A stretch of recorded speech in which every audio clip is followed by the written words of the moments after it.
নমস্কার বন্ধুরা, আপনারা জানেন এখন মধ্যপ্রাচ্যে যুদ্ধ চলছে। তার আঁচ কিন্তু আমাদের মতো সাধারণ মানুষের ওপর এসে পড়ছে। এই নিয়ে নানা সংকটও দেখা দিয়েছে, বিশেষ করে সাধারণ গৃহস্থের ঘরে যে গ্যাসের সংকট, জ্বালানি তেলের সংকট, তা বৃহত্তর ক্ষেত্রেও একটা অনেক বড় প্রভাব পড়ছে। তো আমার এই নিয়েই আজকের কবিতা, যুদ্ধ চাই না। যুদ্ধ লেগেছে মধ্যপ্রাচ্যে, তার ফল আজ সবাই ভাবছে। আমরা কি তবে ফের ফিরে যাব সেই আদিম মানব যুগে? সেদিনের মতো আজও কি মানুষ সব কাঁচা কাঁচা খাবে?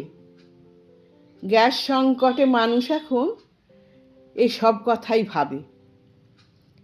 যুদ্ধ, সে তো খেলার যুদ্ধ নয়, শুনলেই তাই মনে জাগে কত ভয়। স্বার্থের এই চরম লড়াই চলছে যুগ যুগান্তরে। আদিম যুগের পাথর ছোঁড়া আজ এসেছে অ্যাটম স্তরে। শান্তি নোবেল পাবে বলে সুপ্ত ইচ্ছা ছিল যে তার, বিশ্ব শান্তির দাবিদারকেই নিতে হবে এই দায়ভার। চারিদিকে কি অশান্তি, দূর ছাই, আর ভাল লাগে না। কান পাতলেই শুনতে পাবে বোমা বর্ষণ আর শিশুর কান্না। যুদ্ধ থামবে কবে, কি যে হবে, কিছুই তো তার নেই কো জানা। ছোট্ট শিশু সুধায় মাকে, কিসের লাগি যুদ্ধ হলো?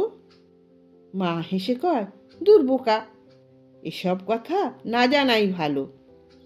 যখন অনেক বড় হবি জানতে পারবি যুদ্ধ কেন। সংসারেতেও কত যুদ্ধ, কত বিদ্রোহ নিত্যদিন।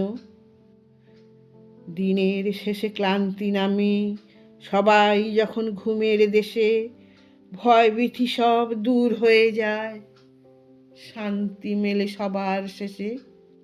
আমরা যুদ্ধ চাই না, আমরা শান্তি চাই। নমস্কার। কবিতাটি আপনাদের কেমন লাগলো অবশ্যই জানাবেন। যদি ভালো লাগে লাইক করবেন, কমেন্ট করবেন। ধন্যবাদ।